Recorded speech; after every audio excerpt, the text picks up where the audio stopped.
नमस्कार, आप देख रहे हैं हिंदी खबर में हूं आपके साथ अमित शर्मा। समय हो गया है उत्तराखंड की नंबर 1 डिबेट का।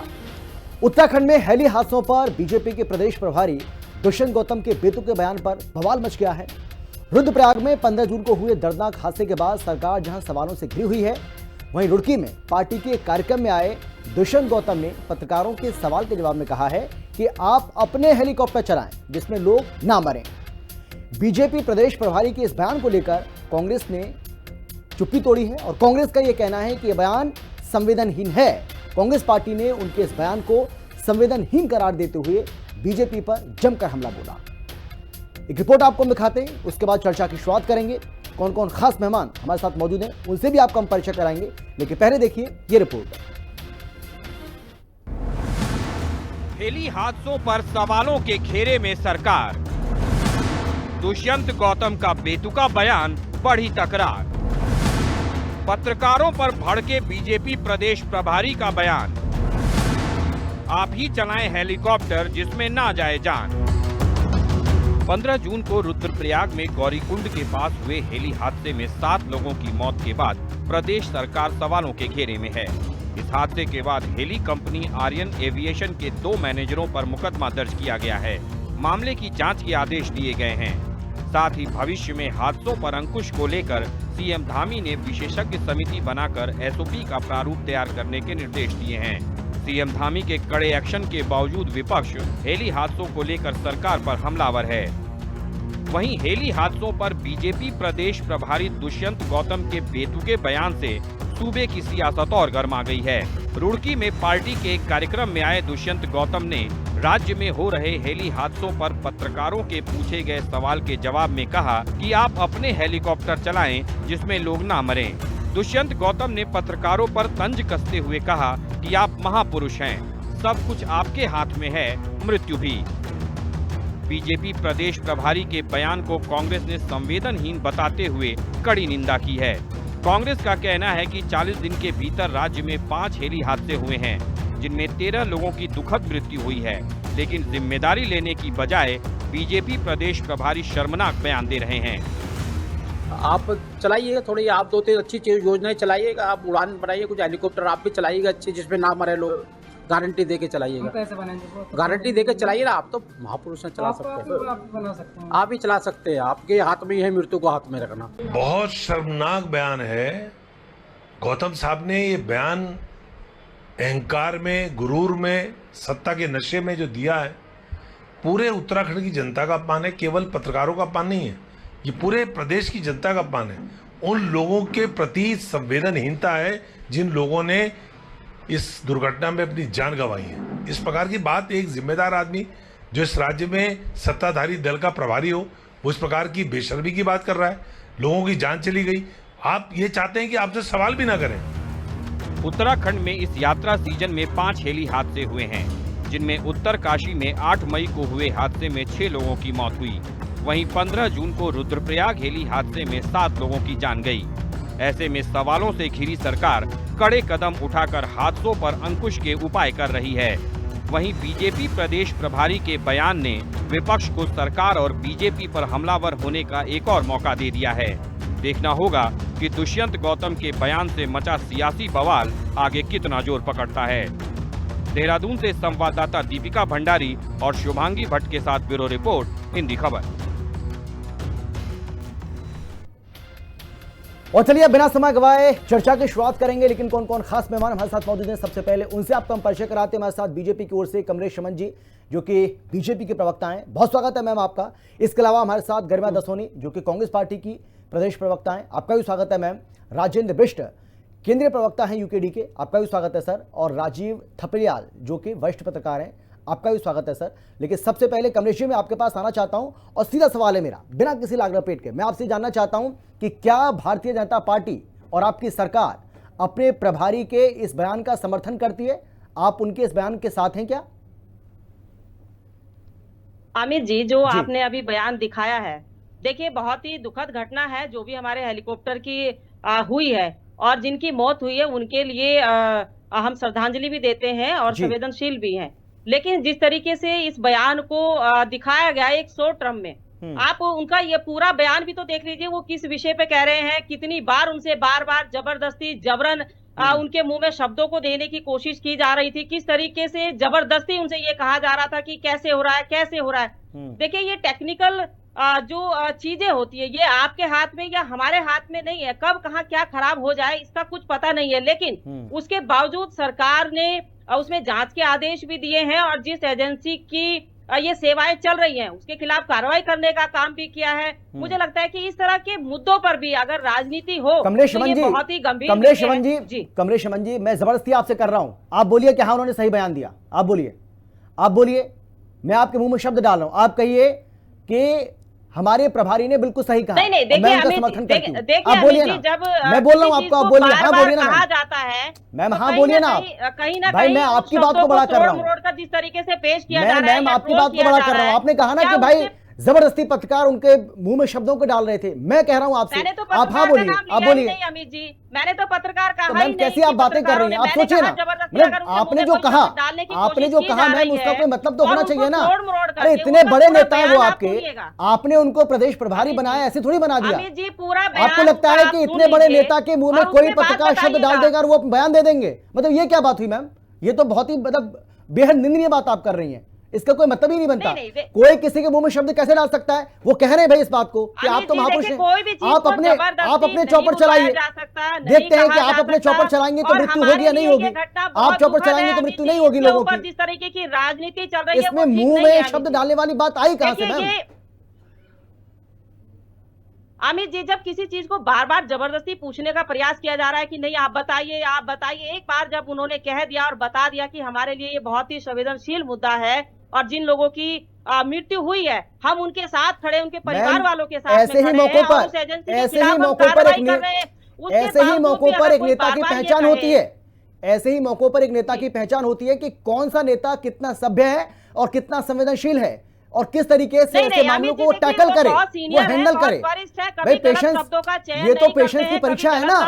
अगर आपने पेशेंस को लूज कर दिया तो फिर नेता किस बात के? आप पत्रकारों ने सवाल किया और आप बौखला गए, आपने उनको बोल दिया कि आप अपना चला दीजिए, अपने हेलीकॉप्टर चलाइए, आपको जहां दिक्कत हो रही है तो हम देखते हैं। बहुत सीनियर है और बहुत सोच समझकर अपने बयानों को देते हैं और ऐसा नहीं है किसी की भावनाओं को आहत करने का मकसद भारतीय जनता पार्टी के किसी भी कार्यकर्ता का नहीं है, किसी भी नेता का नहीं है। वो हमेशा उन लोगों के साथ में खड़े रहते हैं, पूरी सरकार उनके साथ में खड़ी रहती है जो पीड़ित है, जिसके परिवार के साथ ये घटनाएं घटी है, जो मृत्यु को प्राप्त हो गए हैं, उनके परिवार के साथ सरकार खड़ी है और उनके खिलाफ कार्रवाई कर रही है जिन एजेंसियों की ये हेली सेवा चल रही है।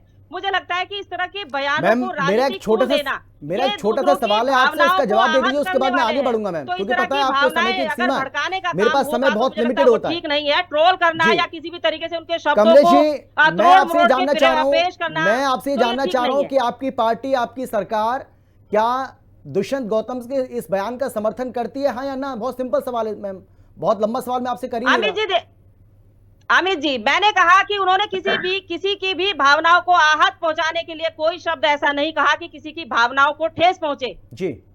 जब कोई शब्द उनके मुंह से निकला है तो उन्होंने कभी भी ये नहीं सोचा कि किसी की भावनाओं को ठेस पहुंचेगी या पहुंचने वाली है। हम उन लोगों के साथ में हैं जिनके साथ ये घटना घटी है। तो अगर जबरदस्ती किसी चीज को ट्रोल किया जा रहा, शब्दों को पकड़ करके, कौन सा ऐसा शब्द है जो उन्होंने इतना निंदनीय कह दिया? मुझे लगता है कि हम उन परिवारों के साथ में हैं। भाई वो पत्रकारों को सलाह दे रहे हैं कि आप अपना खुद का चौपर चलाइए, आप हेलीकॉप्टर चलाइए, देखते हैं कि लोग मरेंगे या नहीं मरेंगे। घटनाएं आप तो महापुरुष हैं, राजनीतिकरण में। भाई पत्रकारों का सवाल है काम करना, कम से कम सवाल करने की अनुमति तो उनको दीजिए। आप सवाल भी नहीं करने दे रहे हैं। भाई सवाल करने का तो उनका अधिकार है ना, वो कोई पाप थोड़ी कर रहे थे, वो तो अपना कर्तव्य निभा रहे थे, उनकी ड्यूटी है वो, उस पर तो कम से कम उनको अनुमति दीजिए कि हाँ भाई चलिए ठीक है आप सवाल करिए।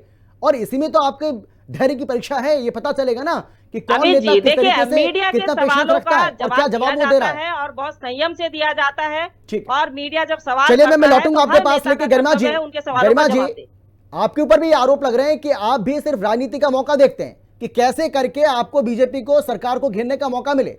भाई आपको याद होगा इस हादसे के 2 से 3 दिन पहले ही मुख्यमंत्री साहब कितने गंभीर थे इस पूरे मामले को लेकर। उन्होंने बाकायदा एक मीटिंग की, मीटिंग में तमाम तरह के दिशा निर्देश उन्होंने जारी किए और अभी भी वो कह रहे हैं कि भाई इसके लिए एसओपी जारी करिए, और कितने सख्त वो नजर आ रहे हैं। तो ऐसा तो नहीं है ना कि सरकार ने हाथ पे हाथ धर लिया और कह रही है कि भाई जो हो रहा होने दो।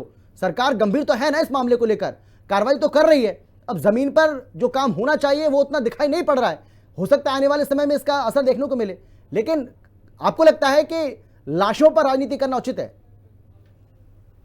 देखिए अमित जी, मैं हतप्रभ हूँ जी। पहले तो दुष्यंत गौतम की बेशर्मी से और असंवेदनशीलता से, और अब कमलेश रमन जो उस पर लीपापोती करने का प्रयास कर रही हैं। इनको क्षमा मांगनी चाहिए उत्तराखंड की जनता से जी। और उन तमाम परिजनों से, उन परिवारों से जिनके लोग यहाँ पर एक सुगम, सुरक्षित और एक सुलभ यात्रा का सपना देखकर आए थे। उत्तराखंड में चारधाम यात्रा में आए थे।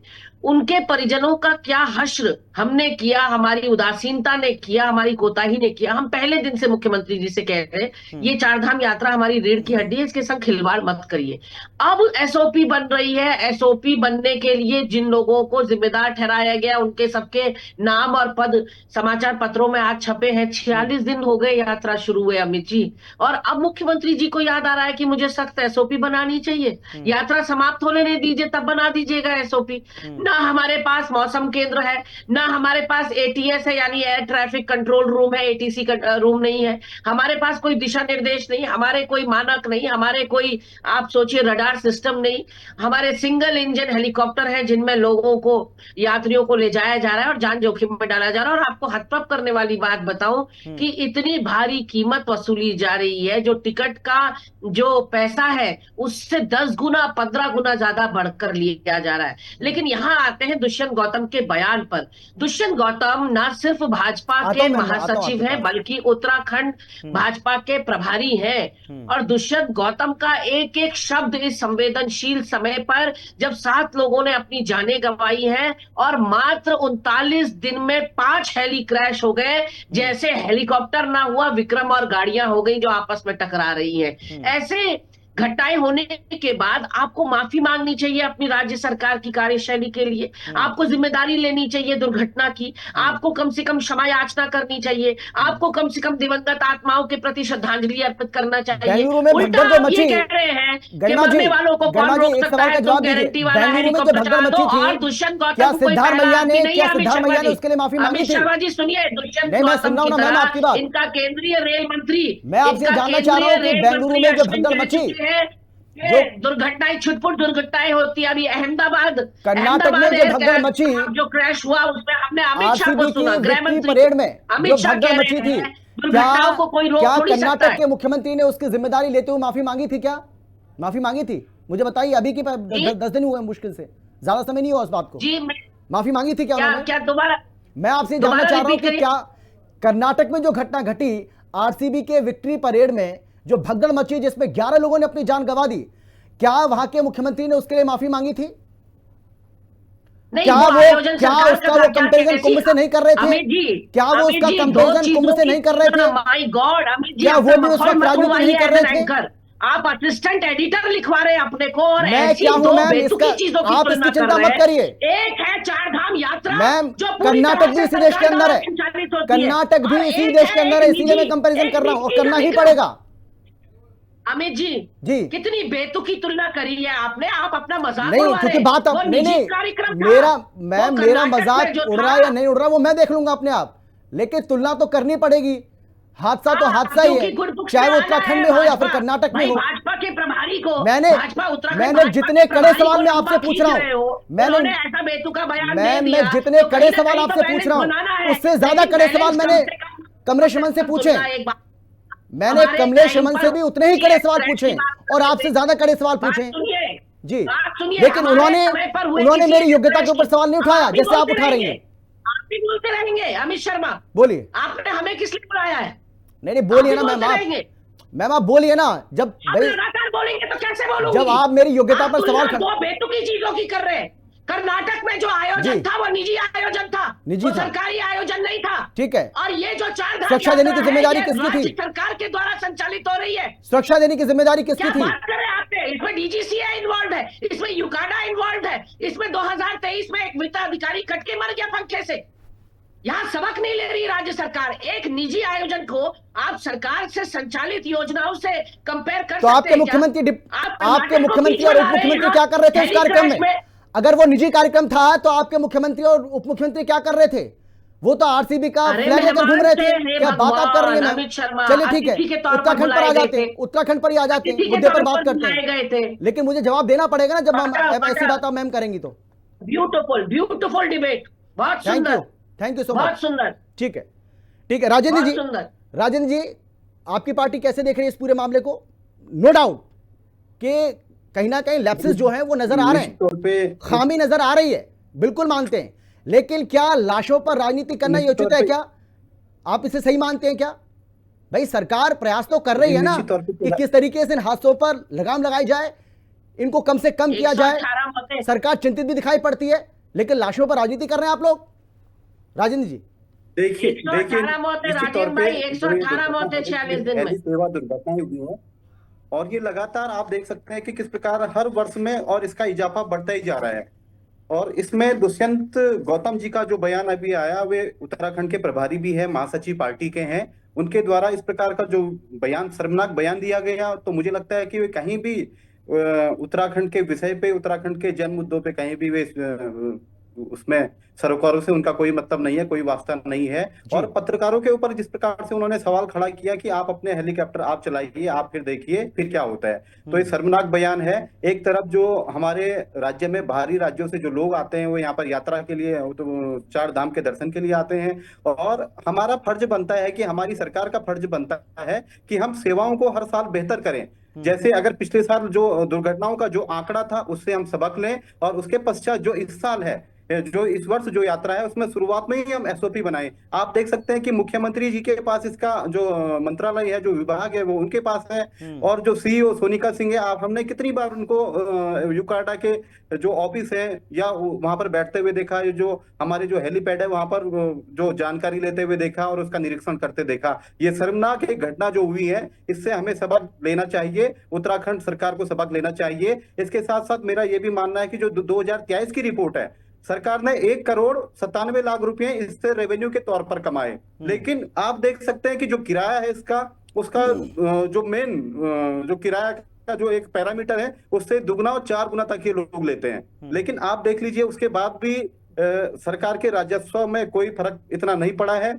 और अगर बात करें पर्यावरण की दृष्टि से देखें तो एनजीटी का मुझे लगता नहीं कि जितनी भी हेली सेवाएं यहाँ पर संचालित की जा रही है, किसी के पास एनओसी है, किसी के पास ना उत्तराखंड पॉल्यूशन डिपार्टमेंट का एनओसी होगा, ना इनके पास केदारनाथ जो वन्य प्रभाग है उसका एनओसी इनके पास होगी। और एक बात मैं आपके चैनल के माध्यम से स्पष्ट कर देता हूं कि डेली जो यूकाटा के तौर पर जो इनको एनओसी ये भी दी जाती है कि जितनी भी हेली सेवाएं हैं, इनको डेली का जो रिकॉर्ड है वो स्थानीय जो डीएम है, जो उस जिले के डीएम है, उनको पूरा रिकॉर्ड देना पड़ता है कि कितने सवारी आज यहाँ से गई, कितने राउंड आपने मारी, कितने शटल सेवाएं आपने करी, ये सारी चीजें हैं। लेकिन जब हमने इसकी जानकारी जुटाने की कोशिश करी तो उनका ये मानना है कि यूकाडा जाने और मुख्यमंत्री जी के बीच का डायरेक्ट जो संवाद होता है, उसी के कारण से सारी चीजें हो रही है। तो निश्चित तौर पे जो यात्री हमारे उत्तराखंड में आ रहे हैं, वो सिर्फ यहाँ पर मरने के लिए नहीं आ रहे हैं, ये हमें देखना होगा। चार धाम जो है हमारे, सवाल तो खड़े होंगे, इसमें कोई, बिल्कुल सही बात है, बिल्कुल आप जो सवाल खड़ा कर रहे हैं, लेकिन और ये सारी बातें, ये जितनी भी बातें आप कर रहे हैं ना राजेंद्र जी, उनका स्वागत करें, तो मुझे लगता है कि कहीं जी बिल्कुल ठीक है जी, हाँ मैं कह रहा हूं आप जितनी भी बातें कर रहे हैं बिल्कुल सही बात है, और इसकी जांच होनी भी चाहिए। और अगर वाकई में कोताही बढ़ती जा रही है, लापरवाही बढ़ती जा रही है, तो इस पर सरकार को ध्यान देना पड़ेगा। राजीव जी भाई, अगर 40 दिन के अंदर 5 बड़े हादसे हो जाएं, जिसमें 13 लोग दर्दनाक तरीके से अपनी जान गंवा दें, तो सवाल तो पूछा जाएगा। तो सवाल पूछने पर पत्रकारों से क्या यह कह दिया जाएगा कि भाई आप अपने चला लीजिए चौपर, देखते हैं कि आप कैसे चलाएंगे, उसमें लोग मरेंगे या नहीं मरेंगे, आप तो महापुरुष हैं। ये क्या बात हुई भाई? अहमदाबाद में हादसा होता है तो यह कहा जाता है कि भाई एक्सीडेंट है और एक्सीडेंट को कोई रोक नहीं सकता। कुंभ में हादसा हो जाता है तो कहा जाता है कि भाई अरे ये तो छोटी मोटी घटना, इतनी बढ़ा चढ़ाकर इसको बोला जा रहा है। तमिलनाडु में कुछ हो जाता है तो कहते हैं कि ठीक है ट्रेन तो डीरेल होती रहती है, क्यों इतना तूल दिया जा रहा है। मतलब समझ नहीं आ रहा ये हो क्या रहा है देश के अंदर। इन नेताओं के अंदर थोड़ी बहुत संवेदनशीलता बची है या नहीं बची है? सवाल पूछना भी क्या पाप हो गया क्या देश के अंदर? सवाल भी ना पूछे पत्रकार, सवाल तो पूछे कम से कम, इसका अधिकार तो दीजिए, ये तो अधिकार है हमारा। राजीव जी बिल्कुल सवाल पूछा जाना चाहिए जी, बिल्कुल सवाल पूछा जाना चाहिए, और सवाल का जवाब जो है, सवाल का जो सत्ता में बैठे जिसकी जिम्मेदारी है, उसको बिल्कुल जिम्मेदारी के हिसाब से जवाब देना चाहिए, उसके कारण बताने चाहिए। जनता की ओर से सवाल पत्रकार पूछता है और पत्रकार को जो जवाब मिलता है वह जनता तक देता है। वह एक संवाददाता इसलिए कहा जाता है कि दो लोगों के बीच में कम्युनिकेटर का काम करता है पत्रकार। लेकिन यहाँ तो हाल हो गया कि अगर आपने सवाल पूछ दिया है तो आपको दोषी, मतलब ये कर दे कि आपने सवाल क्यों पूछा। कितनी ये संवेदनहीन बात है कि अगर किसी को पूछा जाता है तो ये कहा जाता है कि आप जो है आप चलाइए हेलीकॉप्टर, देखिए ऐसा हेलीकॉप्टर लिया है, ऐसी गारंटी दीजिए, है ना, ऐसी गारंटी देंगे कि जो जिसमें एक्सीडेंट ना हो। ये बहुत ही लापरवाही और शर्मनाक जवाब है। दुष्यंत जी जो है पहले भी कुछ एक दो बार ऐसी जवाब दे चुके हैं, उन जवाब को यहाँ पे दोहराऊंगा नहीं मैं, लेकिन वो बीच बीच में उनकी जवान इसी तरह से फिसलती है और ये बिल्कुल गंभीर आदमी है जिस तरह से जवाब देते हैं। और सत्ता जो है, सत्ता में बैठे हुए आदमी से अपेक्षा की जाती है कि वह जनता के, क्योंकि जनतांत्रिक सत्ता है, कोई राजशाही वाली नहीं है कि राजा है और राजा जो चाहे वो करे। यह जनता है और जनता द्वारा जनता के लिए चुना गया है, तो जनता के प्रति जवाबदेही है और जनता के लिए जवाब देना जो उचित जवाब है, जो सही जवाब है, न कि भड़क के या कोई गलत तरीके से जवाब देना। या जो दुष्यंत जी ने जो भी किया वो बहुत ही गलत किया है। और भी जो देश में अलग अलग जगह की घटनाएं हुई है और ये चरित्र हो गया नेताओं का। ये कह लो उसी की भाषा की बात नहीं कर रहा हूँ। अमूमन जो है पूरे, अगर हमने कोई गलती कर दी, मतलब ये कहते हैं ना, तो एक कहा जाता था, हम जब पढ़ते थे कॉलेज में, कहते थे अपना प्यार प्यार और दूसरे प्यार चक्कर, कि मतलब दूसरा ये लफड़ा पाल रहा है और अपने प्रेम को प्रेम जताते थे कि हमारा प्रेम है। उसी तरह से हो गया कि अपने साथ कुछ हो तो उसका जवाब कुछ और चाहिए नेताओं को, और जब दूसरे से सवाल किया जाए तो उसका जवाब कुछ और चाहिए होता है। ये बहुत ही गलत परंपरा देश में, जवाबदेही से भागने की, बचने की और दूसरे के ऊपर थोपने की, उसका दोषारोपण दूसरे की तरफ की ओर थोपने का बहुत गलत परंपरा चल चुकी है। हमारे नेताओं को हमारे ऊपर बहुत गंभीर होना चाहिए। देखो सत्ता कभी भी पलट सकती है, ऐसा नहीं है, जनता सब देखती है, चुनाव होने हैं, सब चीजें पलट जाएंगी, कोई भी अस्थायी नहीं है।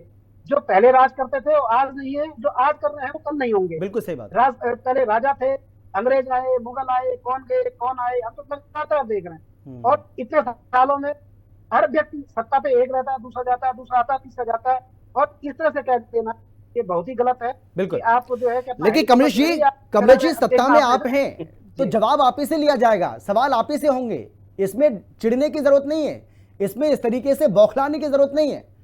मतलब इतने गंभीर व्यक्ति हैं वो, और केंद्र में तो बहुत मजबूत पकड़ है उनकी, बहुत खास माने जाते हैं आपके जो शीर्ष नेतृत्व उनका, और इस तरीके से ऐसी हल्की बातें करना। बिल्कुल अमित जी, देखिए जब हम सफलता का श्रेय लेते हैं तो विफलता का श्रेय भी होता है। ऐसा नहीं है, सरकार पूर्ण अपनी जिम्मेदारी ले रही है और सरकार ने इस मामले में सख्ताई भी बरती है, उन लोगों के खिलाफ कार्रवाई भी की है और एजेंसी को सख्त आगे के लिए हिदायत भी दी है। लेकिन तकनीकी चीजों के लिए जिस तरीके से अगर कोई गारंटी मांगे तो मुझे लगता है कि अमित जी आप भी समझदार हैं, तकनीकी चीजों पे आप गारंटी नहीं ले सकते। अभी हम यहाँ डिबेट कर रहे हैं, एकदम अगर कोई फॉल्ट आ जाए तो मुझे लगता है कि डिबेट बीच में ही बंद हो जाएगी। ये बहुत सारी ऐसी चीजें हैं, लेकिन मुझे लगता है कि विपक्ष को उसमें कमी लाई जा सकती है, को समझना चाहिए, उसमें कमी लाई जा सकती है, हासिल नहीं हो सकती। अगर 40 दिन के भीतर अगर 5 हादसे हो जाएंगे, 13 लोग अपनी जान गंवा देंगे, तो ये फिर नाकामी ही कही जाएगी, इसको नाकामी ही कहा जाएगा, इस पर फिर लीपा पोती नहीं चलेगी। मैं मानता हूं आपकी बात, कोई रोक नहीं सकता, भावनाओं को ठेस, लेकिन हादसे क्यों हो रहे हैं इसकी तो जांच होनी चाहिए ना, उसकी तह में तो जाना पड़ेगा, उसकी वजह क्या है वो भी तलाशनी पड़ेगी। ठीक है, समय बचा मेरे पास। गरिमा जी जल्दी से आखिरी कमेंट आपका। ठीक, देखिए अमित जी, आपने कहा कि हम लाशों पर राजनीति कर रहे हैं। 2013 की जो आपदा थी वो मैनमेड नहीं थी, वो दैवीय आपदा थी, प्राकृतिक आपदा थी। उस वक्त अजय भट्ट भाजपा के नेता प्रतिपक्ष हुआ करते थे और उन्होंने कहा कि उत्तराखंड किसी को आना है तो 10 साल तक अब चारधाम यात्रा शुरू नहीं हो पाएगी, ये मंजर हो गया है, और सर पर कफन बांध कर आइए यदि उत्तराखंड आना है। एक और पूर्व मुख्यमंत्री थे, उन्होंने अपनी जेब से नरकंकाल निकाल कर दिखाए और कहा अभी भी कई शव पड़े हुए। तो ओछी राजनीति उसको कहते हैं कि अपने जिस डाल में कालिदास बैठे थे उसी डाल को काट रहे थे। अगर हम उत्तराखंड का ये संदेश देंगे कि उत्तराखंड असुरक्षित है, उत्तराखंड में जाने जा रही है, तो सोचिए कल को हमारे भाई बहन खाएंगे क्या। 20 लाख लोग इस चारधाम यात्रा से जुड़े हुए हैं और जो कोताही इन्होंने की है उस चारधाम यात्रा के साथ धाकड़ धामी की सरकार ने, उसके लिए उत्तराखंड इनको माफ नहीं करेगा, क्योंकि वो आजीविका का साधन है और हमारी यूएसपी है। दूसरी बात मैं ये कहना चाहती हूँ कि 46 दिन में या 39 डेज में 5 दुर्घटनाएं हो रही हैं, हेली क्रैश हो रहे हैं, 118 मौतें हो रही हैं, कहीं तो जिम्मेदारी लेंगे। कम से कम दुष्यंत गौतम के मुंह से अगर कुछ गलत निकला है तो यहाँ पर सत्तारूढ़ दल की प्रवक्ता को चाहिए था कि आज हाथ जोड़कर उसकी माफी मांगती सबसे कि गलती से स्लिप ऑफ टंग हो गया। वो कह रही जबरन मुंह में घुसा दिया, दूध पीते माफी बच्चे तो हैं मुझे क्या जो उनके मुंह में पत्रकारों ने बातें घुसा दी और जल्दी से दुष्यंत फटाफट। गौतम ने बोल दी। हाँ, कमलेश जी, मैं जल्दी से दिल्ली कुछ कहना की चाह रही थी, जनता को, फटाफट। प्रबुद्ध चलो, जनता चलो। को धन्यवाद कांग्रेस करना को भी चाहती मांगनी हूँ चाहिए जिन्होंने जो हमारी उनको आर्मी के विधायक ऊपर, नहीं हमारी चुना भारतीय सेना और के उनको ऊपर उंगली पटखनी उठा दी सकते हैं, जो दिल्ली लोकसभा में विधानसभा आंख मांग चुनाव सकते में, जो हैं। मुझे विधानसभा लगता नहीं है कि इस पहुंचे तरह की क्योंकि ओछी उनके राजनीति मानसिक नहीं स्तर करनी को चाहिए हमने और देख अपनी लिया। मानसिकता का चलिए इतना चलिए छोटा चलिए मैम, परिचय समय नहीं मेरे देना पास चाहिए इतना ही है। कांग्रेस को। माफी के साथ मैं और आप अगर सभी को रोक कांग्रेस रहा हूँ। सोच बहुत धन्यवाद मेरे साथ जुड़ने के लिए, चर्चा में शामिल होने के लिए, अपनी बात रखने के लिए। लेकिन बड़ा सवाल यही है कि आखिर ये लगातार जो चॉपर क्रैश कर रहे हैं, हेली हादसे हो रहे हैं, इस पर लगाम लगेगी कब और कैसे लगेगी? क्योंकि सरकार संवेदनशील होने की बात तो करती है, लेकिन सच यही है कि 40 दिन के भीतर अगर 5 बड़े हादसे हो जाते हैं, 13 लोग दर्दनाक तरीके से उसमें अपनी जान गंवा देते हैं, तो ये वाकई में ऐसा लगता है कि यहाँ अब सरकार को बहुत ज्यादा ध्यान देने की जरूरत है। ये बिल्कुल ठीक नहीं हो रहा है और इस तरीके से संवेदनहीनता वाले बयान ये तो बिल्कुल नहीं चलेंगे, क्योंकि ये तो ऐसा लगता है कि आग में आपने घी डाल दिया। फिलहाल इतना ही, आप देखते रहिए हिंदी खबर। नमस्कार।